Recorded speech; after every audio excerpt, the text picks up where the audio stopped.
ಇನ್ನು ದಾವಣಗೆರೆ ಕ್ಷೇತ್ರದಾಯಿತು ಬಾಗಲಕೋಟೆಯಲ್ಲೂ ಸಹಿತ ಉಪಸಮರದ ಮತದಾನ ಚುರುಕುಗೊಂಡಿದೆ. ಬಿರುಸಿನ ಮತದಾನ ನಡೀತಾ ಇದೆ ಬಾಗಲಕೋಟೆ ಕ್ಷೇತ್ರದಲ್ಲಿ.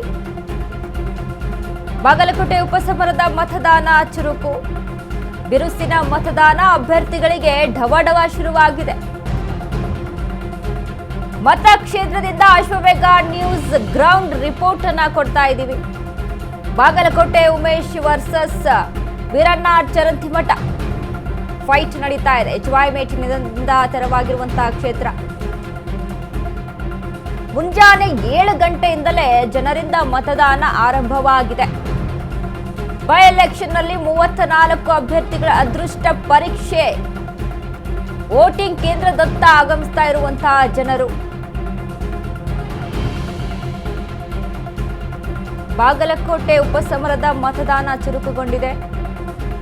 ಬೆಳಗ್ಗೆ 7 ಗಂಟೆಯಿಂದಾನು ಮತದಾನ ನಡೀತಾ ಇರುವಂಥದ್ದು, ಬಿರುಸಿನ ಮತದಾನ ನಡೀತಾ ಇದೆ. ಅಭ್ಯರ್ಥಿಗಳಿಗೆ ಒಂದು ರೀತಿ ಡವಡವ, ಇಷ್ಟು ದಿನ ಮಾಡಿದಂಥ ಪ್ರಚಾರ ಎಲ್ಲವೂ ಸಹಿತ ಇವತ್ತು ಆ ಒಂದು ನಿರ್ಧಾರವನ್ನ ಮತದಾರರು ಮಾಡ್ತಾರೆ. ಹೀಗಾಗಿ ಅಭ್ಯರ್ಥಿಗಳಲ್ಲಿ ಡವಡವ ಶುರು. ಇನ್ನು ಹೆಚ್ಚಿನ ಬಿಗಿ ಭದ್ರತೆಯನ್ನ, ಅಲ್ಲಿ ಪೊಲೀಸ್ ಭದ್ರತೆಯನ್ನ ನಿಯೋಜನೆ ಮಾಡಲಾಗಿದೆ.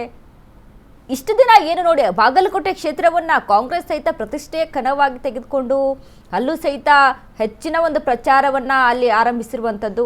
ಅದಾದ ಮೇಲೆ ಉಮೇಶ್ ಮೇಟಿ ಆಗಿರ್ಬೋದು, ವೀರಣ್ಣ ಚರಂತಿಮಠ ಫೈಟ್ ನಡೀತಾ ಇದೆ. It's A nice pleasure. ಅಂದರೆ ನಮಗೆ ಹಕ್ಕಿದೆ ಇದು ಓಟ್ ಹಾಕೋಕ್ಕೆ. ಸೊ ನಮಗೆ ನಮ್ಮ ಡಿಸ್ಟ್ರಿಕ್ಕಿಗೆ ಅಭಿವೃದ್ಧಿ ಮಾಡೋರನ್ನು ನಾವು ಆಯ್ಕೆ ಮಾಡಬೇಕು. So it's nice. ಮನೇಲಿ ಹೇಳಿದವ್ರಿಗೆ ಯಾರಿಗಾದ್ರೂ ಓಟ್ ಹಾಕಿದ್ರೆ ಅಥವಾ ನಿಮ್ಮ ಓನ್ ಡಿಸಿಷನ್ ಅಲ್ಲಿ ಓಟ್ ಹಾಕಿದ್ರೆ? ಇಲ್ಲ, ನಮ್ಗೆ ನಮ್ಮ ರೈಟ್ ಇದೆ ಓಟ್ ಹಾಕಕ್ಕೆ. ಯಾರೋ ಪ್ರೆಷರಿಗೆ ಏನು ಹಾಕಿಲ್ಲ, ನಮ್ಗೆ ಬೇಕಾಗಿರೋರಿಗೆ ಓಟ್ ಹಾಕಿದ್ದಾರೆ. ಸರಿ, ಓಕೆ. ಈಗ ಓಟ್ ಹಾಕ್ದೇನೆ ಕೆಲವೊಬ್ರು ಯಾಕೆ ಓಟ್ ಹಾಕಬೇಕು ಅಂತ ಹೇಳ್ತಾರೆ. ಫಸ್ಟ್ ಟೈಮ್ ಅವ್ರಿಗೆ ಆಲ್ರೆಡಿ ವೋಟರ್ ಐಡಿ ಬಂದಿದ್ರು ಕೂಡ ಓಟ್ ಹಾಕಕ್ಕೆ ಹೋಗಲ್ಲ ಅಂತ ಅವ್ರಿಗೆ ಏನು ಹೇಳಕ್ಕೆ ಇಷ್ಟಪಡ್ತೀರಾ? ಅಂದರೆ ಇದು ನಮಗೆ ನಮ್ಮ ಕಾನ್ಸ್ಟಿಟ್ಯೂಷನಲ್ಲಿ ಇದೆ, ರೈಟ್ ಟು ವೋಟ್ ಅನ್ನೋದು ನಮಗಿದೆ. ಸೊ ನಾವು ಯುತ್ಸ್ ಆಗಿ ನಮ್ಮ ಲೀಡರ್ಸ್ನ ನಾವು ಅಂದರೆ ಆಯ್ಕೆ ಮಾಡೋದು ನಮ್ಮ ಚಾಯ್ಸ್ ಇರುತ್ತೆ. ಸೊ ನಮ್ಮ ಡಿಸ್ಟ್ರಿಕ್ಕಿಗಾಗಲಿ ಇನ್ನು ನಾವು ನೆಕ್ಸ್ಟ್ ನಮ್ಮ ಪೇರೆಂಟ್ಸ್ ಆದಮೇಲೆ ನಮ್ಮ ಡಿಸ್ಟ್ರಿಕ್ಕಲ್ಲಿ ನಾವು ಇರ್ತೀವಿ. ಸೊ ನಮ್ಮ ಅಭಿವೃದ್ಧಿ, ನಮ್ಮ ಫ್ಯೂಚರ್ಗೋಸ್ಕರ ನಾವು ಕರೆಕ್ಟಾಗಿರೋ ಪರ್ಸನ್ನ ಸೆಲೆಕ್ಟ್ ಮಾಡೋದು ಅದು ನಮ್ಮ ರೈಟ್ಸ್ ಇರುತ್ತೆ. ಸೊ ನಮ್ಮ ಇದು ಡೆವಲಪ್ಮೆಂಟಿಗೋಸ್ಕರ ನಾವು ಒಂದು ಒಳ್ಳೆ ಲೀಡರ್ನ ಆಯ್ಕೆ ಮಾಡೋದು. So it is very important. ನಾವು ವೋಟ್ ಹಾಕಬೇಕು ಅವರಿಗೆ. ನೀವು ಫಸ್ಟ್ ಟೈಮ್ ವೋಟರ್ ಆಗಿದ್ದೀರಾ, ಹೇಗೆ ಅನಿಸ್ತು ಫಸ್ಟ್ ಟೈಮ್ ವೋಟ್ ಹಾಕಿ? ಇದು ಹೊಸ ಎಕ್ಸ್ಪೀರಿಯನ್ಸ್ ಆಗಿತ್ತು.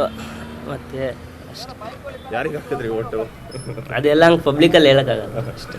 ಓಕೆ, ಹೊಸೊಬ್ರಿಗೆ ಏನಂತೀರಾ ವೋಟ್ ಹಾಕೋರಿಗೆ? ನಿಮ್ಮ ಫ್ರೆಂಡ್ಸ್ ಯಾರಿಗಾದ್ರೂ ನ್ಯೂ ಎಕ್ಸ್ಪೀರಿಯನ್ಸ್ ಎಲ್ಲರೂ ಹಾಕ್ಲೇಬೇಕು. ಅಂದರೆ ಇದು ಒಂದೊಂದು ಓಟಿ ಎಲ್ಲ ಇಂಪಾರ್ಟೆಂಟ್ ಆಗುತ್ತೆ, ದೇಶ ಅಭಿವೃದ್ಧಿ ಆಗುತ್ತೆ. ಓಕೆ, ಖುಷಿ ಆಯ್ತಾ ವೋಟ್ ಹಾಕಿ ಫಸ್ಟ್? ಖುಷಿ ಆಯ್ತು. ಅಮ್ಮವ್ರೆ, ಹೆಂಗನ್ಸ್ತು ವೋಟ್ ಹಾಕಿದ್ರಿ ಇವತ್ತು? ಖುಷಿ ಆಯ್ತು. ಖುಷಿ ಆಯ್ತು. ವೋಟ್ ಹಾಕಿದ್ರಾ? ವೋಟ್ ಹಾಕಿದ್ರಾ? ಎಷ್ಟೇ ಸಲ ಇದು ವೋಟ್ ಹಾಕ್ತಾ ಇರೋದು? ಸುಮಾರು ಸಲ ಹಾಕಿದ್ದೀರಾ? ಓಕೆ, ಖುಷಿ ಆಯ್ತಾ ವೋಟ್ ಹಾಕಿ ಇವತ್ತು ಇನ್ನೊಂದ್ಸಲ?